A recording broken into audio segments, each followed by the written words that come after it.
If you've ever been underestimated, if you've ever been told you weren't capable of something extraordinary, if you've ever had to prove that you were more than what people assumed you were, then hit that subscribe button right now. Because this is the story of a woman who was dismissed as just a nurse, just a caregiver, just someone who bandaged wounds and held hands. Until the day she became something else entirely. Until the day she proved that the most dangerous weapon isn't always the one you can see. Stay until the end, because what this woman did will redefine everything you think you know about courage. Her name was Margot Du Bois, and in the spring of 1940, she was 32 years old, working as a surgical nurse at the Hôpital de la Petite-Salpêtrière in Paris, France. She had been a nurse for 8 years, ever since she graduated from nursing school in 1932, and she was good at her job, exceptional even.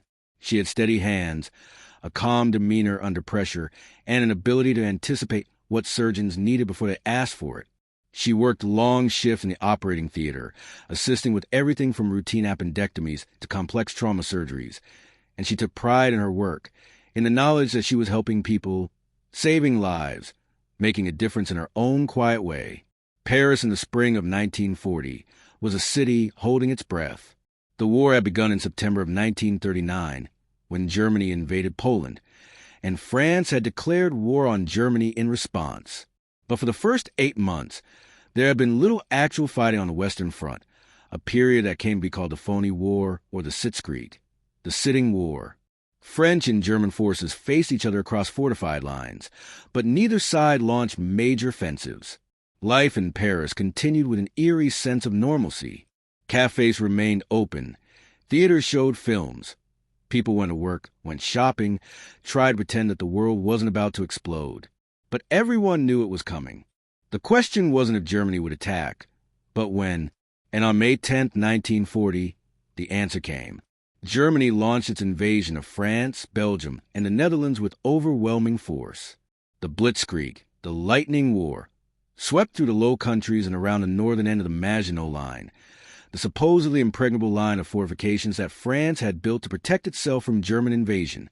Within days, the German army was racing across France, and the French military, despite being well-equipped and numerous, was in disarray, unable to respond effectively to the speed and coordination of the German attack. Margot watched the news with growing horror. She listened to the radio reports of cities falling, of refugees flooding the roads, of the French army retreating, and she saw the results firsthand when the wounded began arriving at her hospital. At first, it was a trickle, soldiers with minor injuries from skirmishes near the border. But within a week, it became a flood. Ambulances arrived constantly, bringing men with terrible wounds, men who had been shot, shelled, burned, crushed. The hospital was overwhelmed. Every bed was full, and still they kept coming. Margot worked 18-hour shifts, sometimes 24 hours straight, moving from one surgery to the next, trying to save as many as she could, watching too many die despite everything they did. The wounded soldiers told stories of the German advance, of Panzer tanks rolling through French defenses like they weren't there, of Stuka bombers screaming down from the sky, of machine gun fire and artillery barges and chaos. They told stories of officers who didn't know what to do, of orders that contradicted each other, of units that were cut off and surrounded. They told stories of a French military that was collapsing and a German military that seemed unstoppable. On June 10th, the French government fled Paris, declaring an open city to prevent its destruction. 4 days later, on June 14th, German troops marched into Paris. Margot stood at a window in a hospital and watched them come, endless columns of soldiers in gray uniforms, marching in perfect formation down the Champs-Élysées, past the Arc de Triomphe, claiming the city as their own. Nazi flags were raised over government buildings, over the Eiffel Tower, over the heart of France.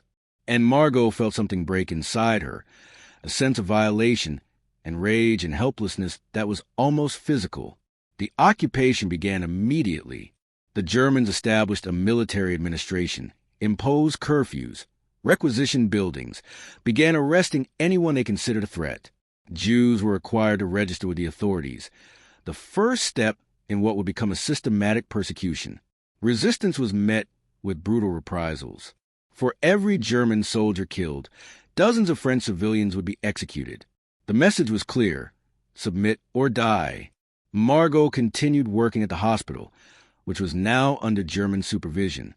German military doctors oversaw operations, German soldiers guarded the entrances, and German wounded were given priority over French patients. Margot was required to treat German soldiers, to save the lives of the men who had invaded her country, and it made her sick with anger. But she did it because she was a nurse, and nurses treated the wounded regardless of who they were. That was the oath she had taken, the principle she believed in. But she also began to think about resistance. She heard whispers of people who were fighting back, sabotaging German operations, helping Allied soldiers escape, gathering intelligence. She heard about networks forming, about ordinary people becoming spies and saboteurs. And she wondered if there was something she could do, some way she could fight back against the occupation. The opportunity came in August of 1940. A man came to hospital late one night, brought in by ambulance with a gunshot wound to the abdomen. He was unconscious, bleeding heavily, and the ambulance driver said he had been found in an alley. No identification, no explanation for how he had been shot. Margot was assigned to assist with his surgery, and as they worked to repair the damage, to stop the bleeding and remove the bullet, she noticed something. The man had calluses on his hands that suggested military training, and he had a tattoo on his shoulder, partially obscured by scarring, that looked like it might be a British military insignia. After the surgery, when the man was in recovery, Margot checked his chart and saw that the German authorities had been notified about him, that they would be coming to question him as soon as he was conscious. She realized that this man was probably a British soldier, possibly a pilot who had been shot down, possibly someone trying to escape back to England. And she knew that if the Germans questioned him, they would figure out who he was, and he would be sent to a prisoner of war camp or worse. Margot made a decision. She went to the recovery room in the middle of the night, when the German guards were at their least attentive, and she woke the man up. He was groggy from anesthesia and pain medication, but she told him quickly and quietly that he was in danger, that the Germans were coming for him, that he needed to leave immediately. She helped him out of bed, gave him civilian clothes that she had taken from the hospital's lost and found, and led him through back corridors to a service exit. She gave him the address of a cafe where she had heard that people could make contact with the resistance, and she told him to go there and ask for help. The man looked at her with confusion and gratitude, asked her why she was doing this, why she was risking herself for a stranger. Margot told him that she was doing it because it was the right thing to do, because France was occupied but not defeated, because someone had to fight back. And then she sent him out into the night and went back to her duties, her heart pounding, terrified that she would be caught, that there would be consequences. But nothing happened. The man disappeared, and when the Germans came to question him the next morning, Margot told them that he had died during the night, that his wounds had been too severe, that they had done everything they could. The Germans accepted this explanation, and the man's body, which was actually the body of a French patient who had died of natural causes, was taken away and buried in an unmarked grave. Margot had committed her first act of resistance, and she had gotten away with it. 2 weeks later, a woman came to Margot's apartment. She was in her 40s, well-dressed, with sharp eyes and a careful manner. She introduced herself as Simone, though Margot suspected that wasn't her real name. Simone told Margot that the British soldier she had helped escape had made it back to England, that he had told his story to the intelligence services, and that they had passed the information along to the French resistance. Simone said that Margot had proven herself trustworthy, that she had skills and access that could be valuable to resistance, and that if Margot was willing, there was work she could do. Margot didn't hesitate. She said yes. She wanted to fight, wanted to do something more than just survive the occupation. Simone told her that she would be contacted with assignments, that she should continue her normal life and work, that she should be careful and trust no one. And then Simone left, and Margot was part of the resistance. Her first assignments were simple. She passed along information about German wounded coming into the hospital, about their units and their movements, information that could be useful for intelligence purposes. She helped smuggle medical supplies out of the hospital, supplies that the resistance needed for their own wounded. She provided false medical certificates for people who needed to avoid German labor conscription. Small things, relatively safe things, but things that made a difference. But as the months passed, as the occupation ground on and the brutality of the German regime became more apparent, Margot's role in the resistance expanded. She was recruited into a network called Alliance, one of the most effective intelligence networks in occupied France, which gathered information for the British intelligence services. Her code name was Colombi, which meant dove, an ironic name for someone who was becoming increasingly involved in violent resistance. Margot's position as a nurse gave her access to places and information that most people didn't have. She worked in a hospital that treated German military personnel, which meant she overheard conversations, saw documents, learned about troop movements and military operations. She passed all of this information along to her handlers in the resistance, who transmitted it to London via clandestine radio operators. The intelligence she provided helped the Allies understand German military dispositions, helped them plan bombing raids and military operations, helped them fight the war more effectively. But Margot wanted to do more. She wasn't content with just gathering information. She wanted to take direct action, to hurt the Germans in tangible ways. She talked to Simone about this, and Simone was hesitant. She told Margot that intelligence work was valuable, that it was saving lives, that direct action was more dangerous and had a higher risk of exposure. But Margot insisted, and eventually Simone agreed to train her in sabotage techniques. Margot learned how to make improvised explosives from common materials, how to set timers and detonators, how to identify vulnerable targets. She learned how to move without being noticed, how to create alibis, how to compartmentalize her life, so that her resistance activities were completely separate from her normal existence. She became two people: Margot the nurse, who was quiet and professional and unremarkable, and Colombi the saboteur, who was dangerous and determined and willing to kill. Her first sabotage operation was in the spring of 1941. The target was a German supply depot on the outskirts of Paris, a warehouse where the Germans stored fuel and ammunition for their military vehicles. Margot and two other resistance members broke into the depot at night, placed explosives in strategic locations, set timers, and escaped. The explosives detonated an hour later, causing a massive fire that destroyed the entire depot and killed 3 German soldiers who were on guard duty. The Germans launched a massive investigation, arrested dozens of people, executed 10 hostages in retaliation. But they never found the people responsible. Margot felt a complex mix of emotions after that operation: pride that she had struck a blow against the occupiers, satisfaction that she had destroyed resources that would have been used against the Allies, but also guilt about the hostages who had been executed, innocent people who had died because of what she had done. She talked to Simone about this, and Simone told her that this was a reality of resistance, that the Germans would always retaliate against civilians, that the only way to stop them was to drive them out of France entirely, and that required sacrifice. Margot accepted this, hardened herself to it, told herself that the hostages' deaths were the Germans' fault, not hers.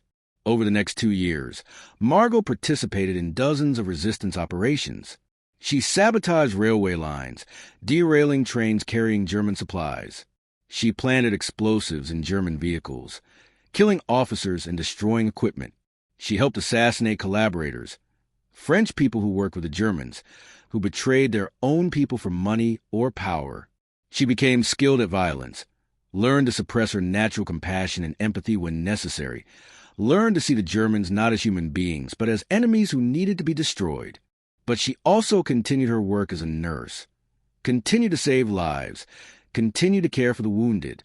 This duality was psychologically difficult, being a healer by day and a killer by night, but Margot managed it by compartmentalizing, by keeping the two parts of her life completely separate in her mind. At the hospital, she was Margot, the compassionate nurse who did everything she could to ease suffering. In the resistance, she was Colombi, the cold and efficient operative who did whatever was necessary to fight the occupation. In 1942, the nature of the occupation changed. The Germans began implementing the final solution in France, the systematic deportation of Jews to concentration camps in the East. Margot watched with horror as Jewish patients were taken from the hospital, as Jewish doctors and nurses were arrested, as entire families disappeared.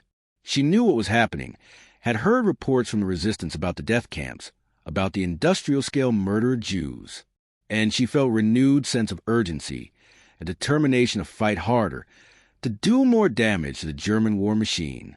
The resistance networks in France were also changing, becoming more organized, more aggressive. The British Special Operations Executive, the SOE, was parachuting agents and supplies into France, providing training and equipment for sabotage operations.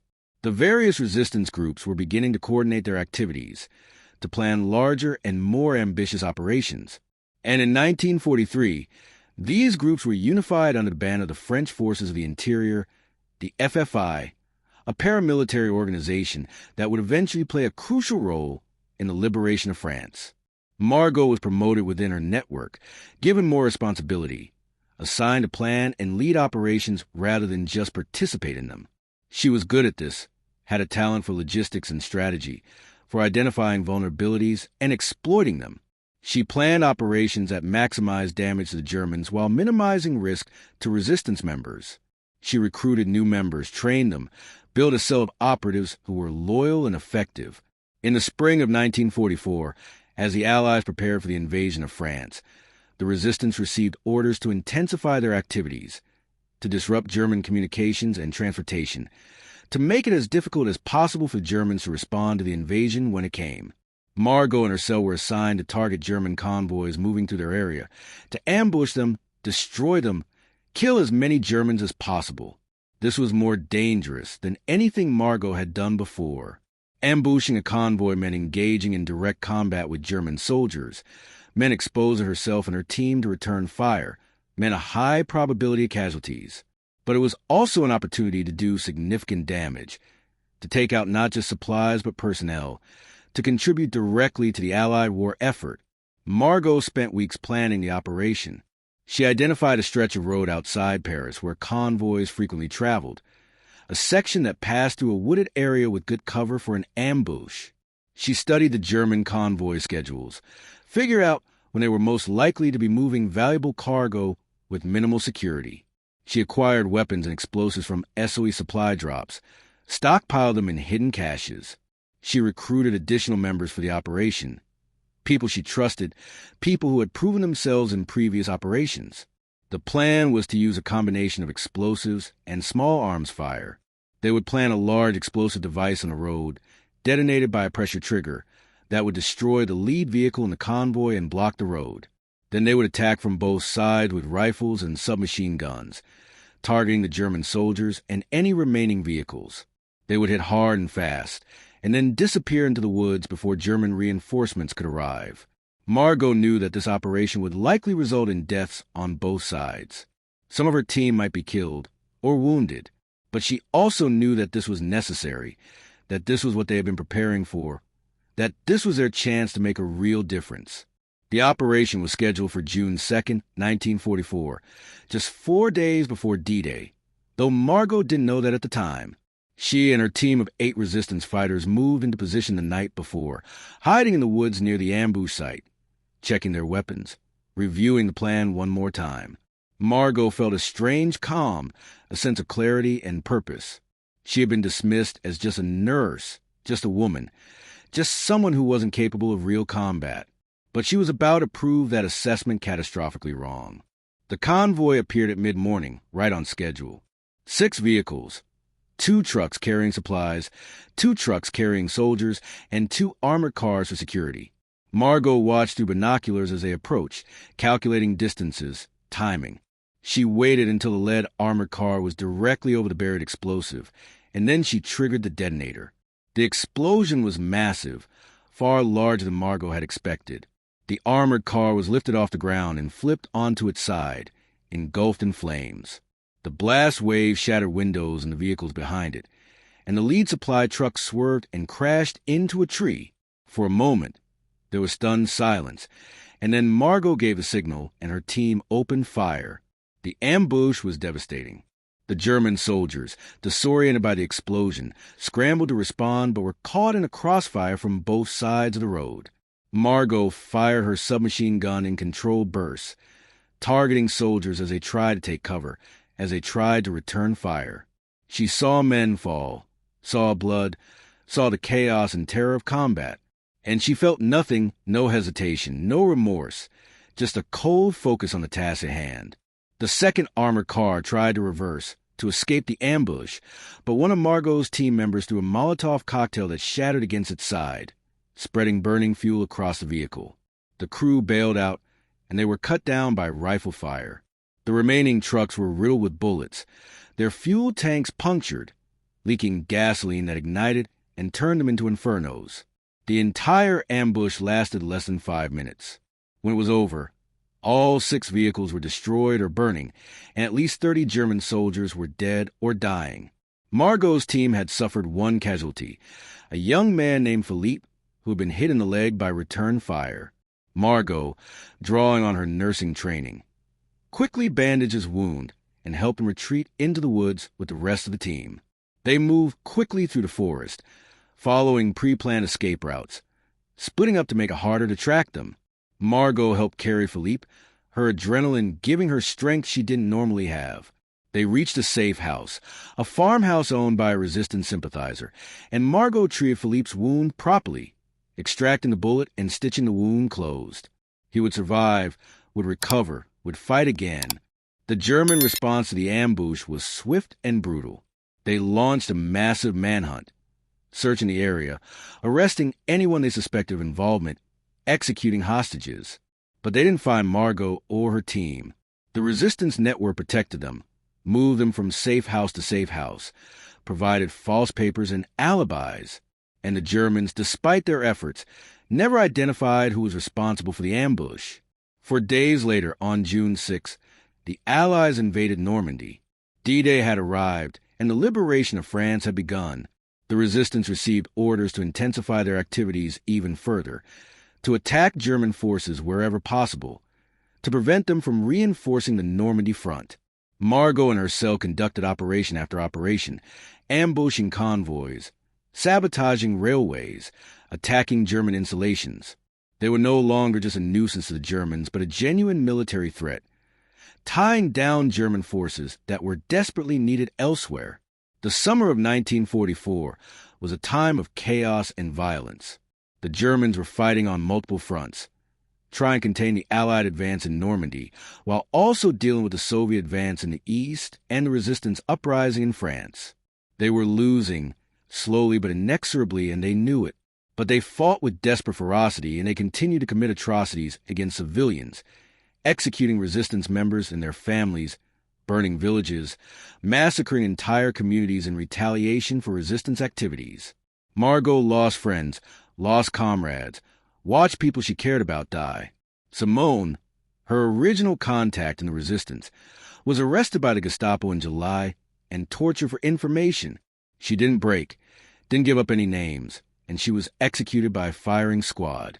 Philippe, the young man Margot had saved during the convoy ambush, was killed in another operation, shot through the chest and dead before he hit the ground.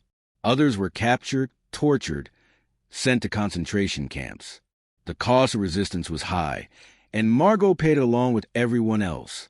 But she also saw the Germans retreating, saw the Allied forces advancing, saw the liberation getting closer. In August, the Allies broke out of Normandy and began racing across France. The resistance rose up in Paris, launching an insurrection against the German garrison. Margot was part of this uprising, fighting in the streets, helping to build barricades, treating wounded fighters. For 6 days, Paris was a battlefield, with resistance fighters and German soldiers engaged in brutal urban combat. On August 25, 1944, the French 2nd Armored Division, part of the Allied forces, entered Paris. The German garrison surrendered, and the city was liberated. Margot stood in the streets with thousands of other Parisians, watching the French tanks roll in, watching the tricolor flag raise over the Hôtel de Ville, crying with joy and relief and exhaustion. For years of occupation were over. France was free, but the war wasn't over. The Germans still occupied eastern France, and the fighting would continue for another 9 months until Germany's final surrender in May of 1945. Margot continued to work with the resistance, which was now integrated into the regular French military as the FFI. She participated in operations to clear remaining German forces from France, to secure territory, to support the Allied advance into Germany. She also returned to her work as a nurse, treating wounded soldiers and civilians, using her skills to heal rather than to harm. The duality that had defined her life during the occupation began to resolve. She was no longer Margot the nurse and Colombe the saboteur.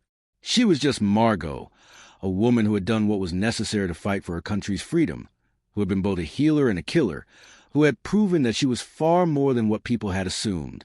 After the war ended, Margot was decorated for her service to France. She received the Croix de Guerre, the War Cross, for her military valor. She received the Médaille de la Résistance, the Resistance Medal, for her work with the resistance networks. She was recognized as a hero, though she never felt comfortable with that label. She had done what needed to be done, nothing more, nothing less, but the war had changed her in fundamental ways. She had seen and done things that she could never forget, that haunted her dreams, that made it difficult to return to normal life. She had killed people, had watched people die, had lived with constant fear and danger for 4 years. That kind of experience leaves scars that don't heal. Margot continued to work as a nurse after the war, but she found it difficult. She had nightmares about the Convoy ambush, about the men she had killed, about the friends she had lost. She had what would later be recognized as post-traumatic stress disorder, though at the time there was little understanding or treatment for such conditions. She struggled with depression, with survivor's guilt, with the question of whether the violence she had committed had been justified. In 1947, Margot left Paris and moved to a small village in Provence, in the south of France.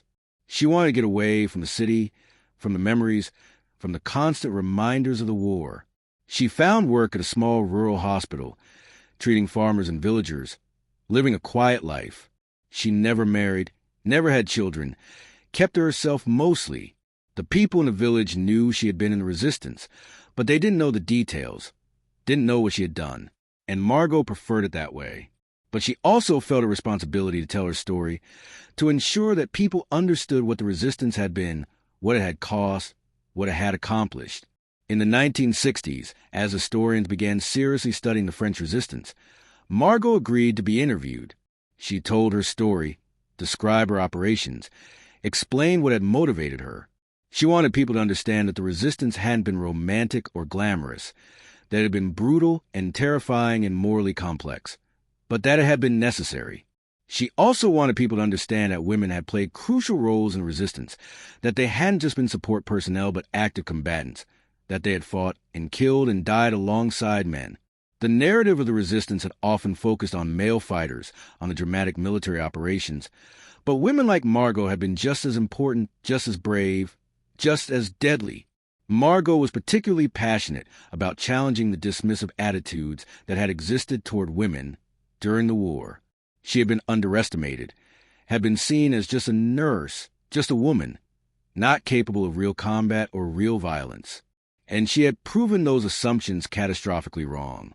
She had blown up a Nazi convoy, had killed dozens of German soldiers, had conducted sabotage operations that had significantly disrupted German military operations.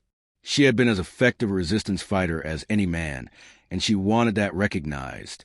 In 1975, a French filmmaker made a documentary about women in the resistance, and Margot was one of the primary subjects. The documentary included her testimony about the Convoy ambush, about her other operations, about the challenges of being a woman in the resistance. It was powerful and moving, and it helped change public perception about women's roles in the war. The documentary also revealed something that Margot had never publicly discussed before. During one of her operations in 1943, she had been captured by the Gestapo. She had been held for 3 days, interrogated, tortured. They had beaten her, burned her with cigarettes, broken her fingers, trying to get her to reveal information about her network. But she hadn't broken. She had endured the torture, had given them nothing, and then she had escaped, overpowering a guard and fleeing into the night. She had never reported this to her resistance network, had never sought recognition for it, had just treated her own wounds and gone back to work. When asked why she had never mentioned this before, Margot said simply that it hadn't seemed important. Everyone in the resistance had suffered, Everyone had endured hardships and dangers. Her experience wasn't unique or special. It was just part of what resistance meant. This attitude, this refusal to see herself as exceptional, was characteristic of Margot. She had done extraordinary things, had shown remarkable courage and skill, but she always insisted that she was just an ordinary person who had done what circumstances required. She rejected the label of hero, said that the real heroes were the people who had died, who had sacrificed everything.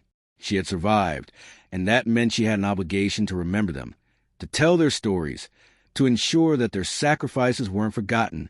Margot lived to be 87 years old. She died in 1995 in a village in Provence where she had spent the last decades of her life. Her funeral was attended by dozens of former resistance members, by historians, by government officials. She was buried with full military honors, her coffin draped with the French flag, a final recognition of her service to her country. In her will, Margot left her papers and personal effects to the French National Archives, with instructions that they be made available to researchers and historians. These papers included detailed accounts of her resistance activities, names of people she had worked with, descriptions of operations she had conducted. They became an invaluable resource for understanding the French resistance, particularly the role of women in the resistance. Among her papers was a journal that Margot had kept during the war, written in code and hidden in various locations. The journal provided a day-by-day account of her activities, her thoughts, her fears, her motivations. It was a remarkable document, offering insight into the psychological experience of resistance, the moral complexities, the constant tension between the desire to fight and the fear of consequences.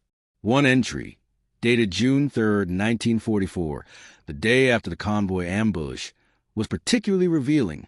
Margot wrote, "Yesterday I killed men. I don't know how many exactly. 30, perhaps more.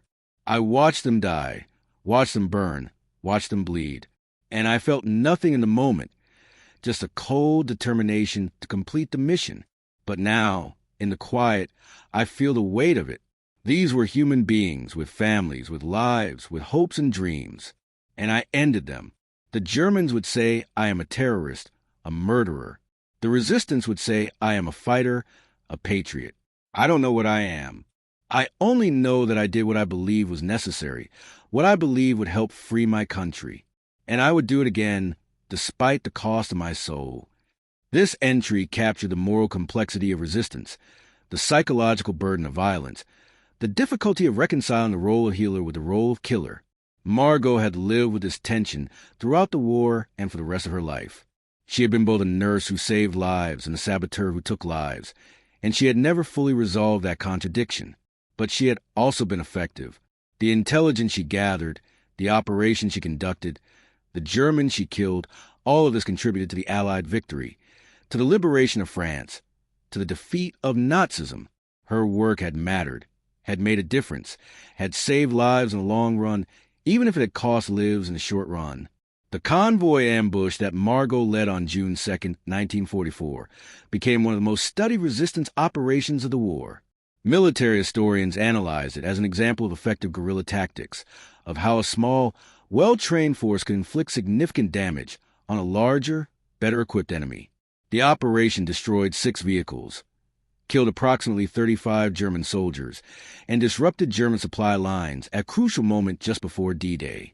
It was a textbook example of how resistance forces could support conventional military operations, how they could tie down enemy forces and resources, how they could contribute to overall strategic objectives. But the operation was also studied for what it revealed about the people who conducted it. Margot and her team were not professional soldiers. They were ordinary civilians who had taken up arms against an occupying force. They had learned their skills through training provided by the SOE and through hard experience. They had operated with minimal resources, constant danger, and no guarantee of success or survival. And yet they had been remarkably effective, had conducted an operation that would have been impressive for regular military forces. This spoke to something fundamental about resistance, about what happens when ordinary people are pushed to extraordinary measures.